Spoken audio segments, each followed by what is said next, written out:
तो भाई, वीडियो की शुरुआत में हम शीरा को देखते हैं जो मास्टर गारा के लिए पूरी तरह डेडिकेटेड है और खुद से वादा करते हुए कहता है, तो अगले 3 दिन में सब कुछ देने के लिए तैयार हूं मास्टर गारा के लिए। फिर हमें एक फ्लैशबैक सीन दिखाई देता है जब वो दोनों एक साथ ट्रेन कर रहे थे। शीरा की ताकत सच में बहुत ही ज्यादा थी और वो गारा से एक जरूरी सवाल पूछते हुए कहता है, मास्टर गारा, अगर आप सैंड गार्ड का यूज करोगे तो आप ट्रेन कैसे करोगे? मुझे माफ करना, मेरा सैंड अपने आप काम करता है और मैं इससे कुछ भी नहीं कर रहा। लेकिन अगर आपका ताई jutsu कमजोर हुआ तो आपको तेज तेज से सांसें लेनी होगी, तभी आपका बॉडी नेचुरली काम करेगा। तो आप सैंड गार्ड से पहले हमला करो। और फाइनली काफी कोशिशों के बाद गारा एक जोरदार ब्लो सीधा शीरा को दे देता है। ये देखकर शीरा काफी इंप्रेस हो जाता है और बोलता है, मैं काफी इंप्रेस हो गया हूं मास्टर गारा, आपने कम समय में बहुत कुछ सीख लिया है। फिर आप अपने ताई jutsu को सैंड गार्ड के साथ कंबाइन करके काफी ज्यादा ताकतवर बना सकते हो। इसके लिए शुक्रिया शीरा। क्या तुम चुनिन एग्जाम देने जा रहे हो? हाँ, और इस सुनहरे मौके के लिए आपका बहुत बहुत शुक्रिया। हाँ, मुझे पता है कि आगे चलकर तुम बहुत ही अच्छे शिनोबी बनोगे।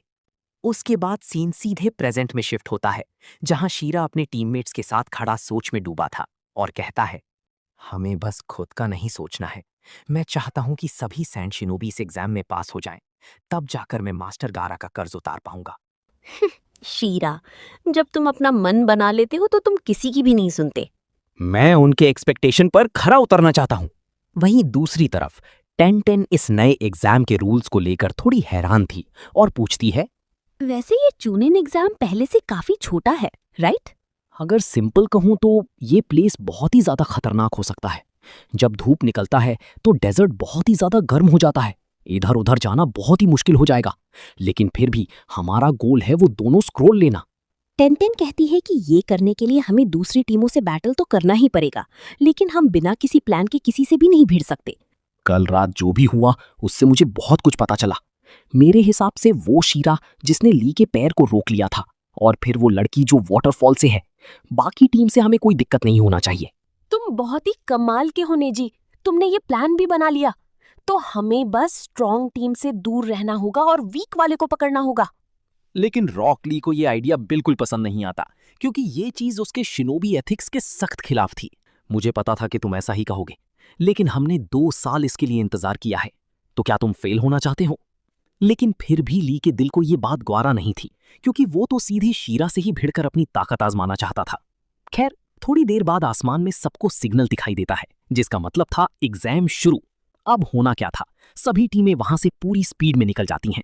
लेकिन तभी भाई, रास्ते में एक अजीब से कैक्टस के फ्लावर से अजीब सी स्मेल निकल रही थी। उधर बाहर आसुमा थोड़े परेशान थे और बाकी सेंसेई से बोलते हैं, तो अब हमें क्या करना चाहिए?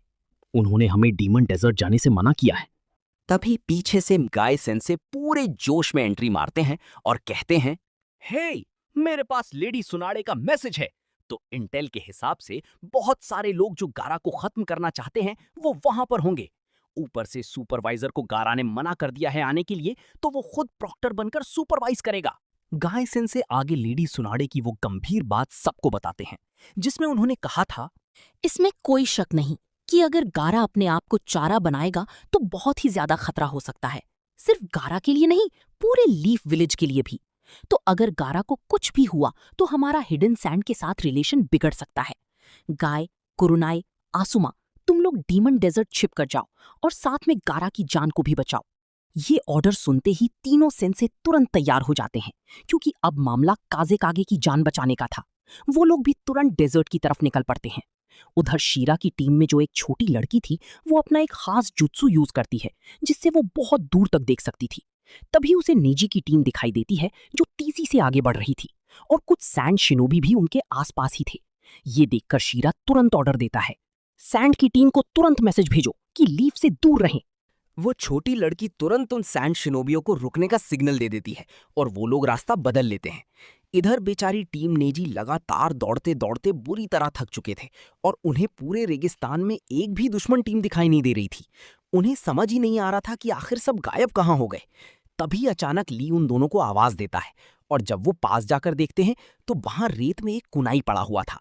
ली हैरान होकर बोलता है, मैं श्योर हूं कि ये मेरा ही कुनाई है। मैंने कुछ कुछ कुनाई को लगाया था ताकि हम खो ना जाएं, लेकिन अगर ये यहाँ पर है, इसका मतलब हम एक ही जगह पर गोल गोल घूम रहे हैं। क्या हम किसी गेंजुत्सु में हैं? वो लोग सोचने लगते हैं कि इसीलिए अभी तक उनकी भिड़ंत किसी भी टीम से नहीं हुई थी। फिर तीनों मिलकर एक साथ रिलीज चिल्लाते हैं और भाई वो लोग सच में गेंजुत्सु के अंदर फंसे हुए थे। गेंजुत्सु टूटते ही नेजी को अपने ब्याकुगन से कुछ लोग दिखाई देते हैं। वो और कोई नहीं बल्कि सैंड के शिनोबी थे जो भाग रहे थे, लेकिन अब नेजी की टीम उन्हें ढूंढ चुकी थी। फिर क्या, ली और टेंटेन दोनों मिलकर उन सैंड शिनोबियों को जो धोना चालू करते हैं ना भाई, देखकर मजा ही आ जाता है। तभी नेजी एक शिनोबी के सामने आकर खड़ा हो जाता है जो किसी अलग ही धुन में था। नेजी उसे ठंडे अंदाज में वार्निंग देते हुए कहता है, हेलो, अब तुम मेरे रेंज में हो और अब मैं तुम्हें खत्म करने वाला हूं। लेकिन इसके बाद जो हुआ वो देखने लायक था। नीजी अपने पाम जुत्सु से जितने भी वार कर रहा था, वो रहस्यमयी आदमी उन सभी अटैक्स को बड़े आराम से डॉज किए जा रहा था।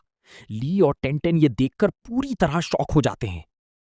जब वो आदमी अपना चेहरा दिखाता है तो पता चलता है कि वो कोई और नहीं बल्कि खुद शीरा था। शीरा तुरंत अपने बाकी तीनों शिनोबी साथियों को वहां से सुरक्षित भाग जाने के लिए बोलता है। उधर अपना रॉक ली तो शीरा को सामने देखकर एकदम एक्साइटेड हो जाता है और चिल्लाता है, शीरा, मुझे बहुत ही खुशी हुई है देखकर, अब मैं फाइनली तुमसे भिड़। लेकिन ली अपनी बात पूरी कर पाता उससे पहले ही वो लंबी लड़की बीच में आकर कहती है कि बुरा हुआ, लगता है कि कैक्टस का गेंजुत्सु अब खत्म हो चुका है। तभी नीजी को याद आता है कि रास्ते में उन्हें जो अजीब सी स्मेल आई थी वो इसी कैक्टस की वजह से थी। देखो, मैं भिड़ना तो नहीं चाहती, लेकिन अगर मैंने मन बना लिया तो फिर। और भाई इतना कहते ही कुछ अजीब होता है।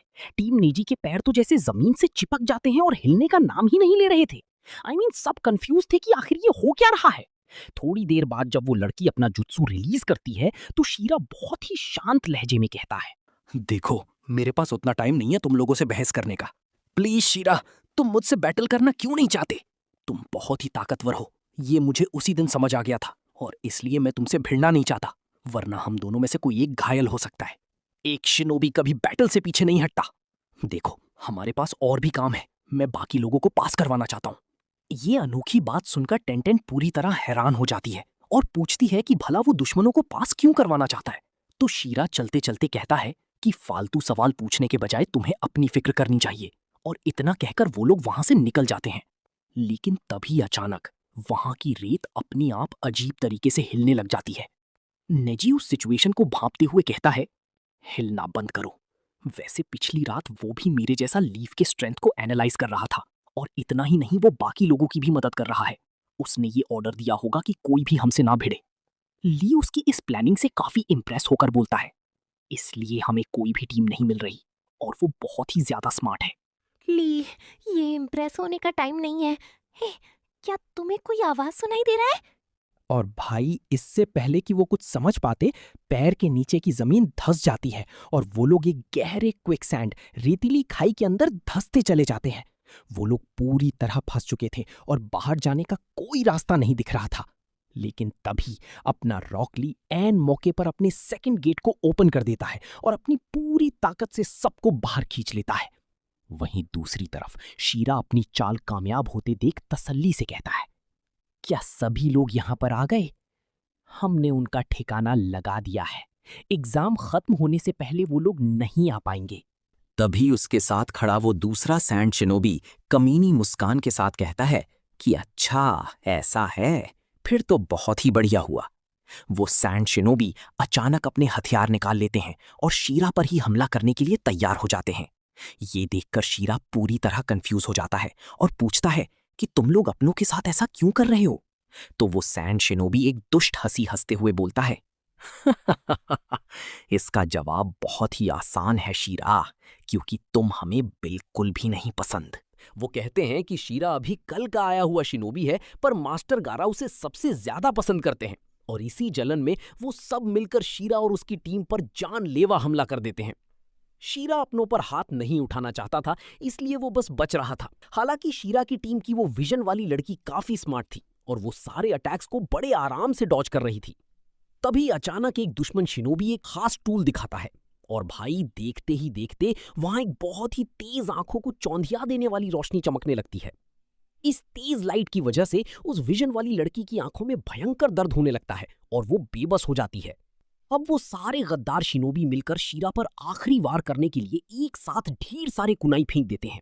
शीरा की मौत पक्की थी, लेकिन भाई तभी ऐन वक्त पर एंट्री होती है हमारे हीरोज की। अपना रॉक ली और नेजी हवा में उड़ते हुए आते हैं और अपनी बॉडी से सारे कुनाई को डिफ्लेक्ट करके शीरा की जान बचा लेते हैं। लीफ विलेज के निंजाओं को अपने सामने खड़ा देखकर वो सैंड के गद्दार शिनोबी पूरी तरह चौंक जाते हैं और डर के मारे तुरंत वहां से दुम दबाकर भाग निकलते हैं। जहां नीजी गंभीरता से शीरा के साथियों से पूछता है कि आखिर तुम लोगों ने अपने ही साथी शीरा के साथ ऐसा धोखा क्यों किया, तो वो लड़की उदास होकर बताती है कि शीरा असल में अभी तक एक ऑफिशियल शिनोबी भी नहीं है, इसलिए बाकी विलेज वाले उससे जलते हैं। तभी ली भी सबको बताता है कि शीरा के पास कोई निंजुत्सु या गिंजुत्सु नहीं है, वो सिर्फ ताईजुत्सु जानता है, यानी वो और ली बिल्कुल एक जैसे हैं। और इसी इमोशनल मोड के साथ हमारा आज का ये वीडियो यहीं पर समाप्त होता है। मिलते हैं अगली वीडियो में, तब तक के लिए बाय बाय।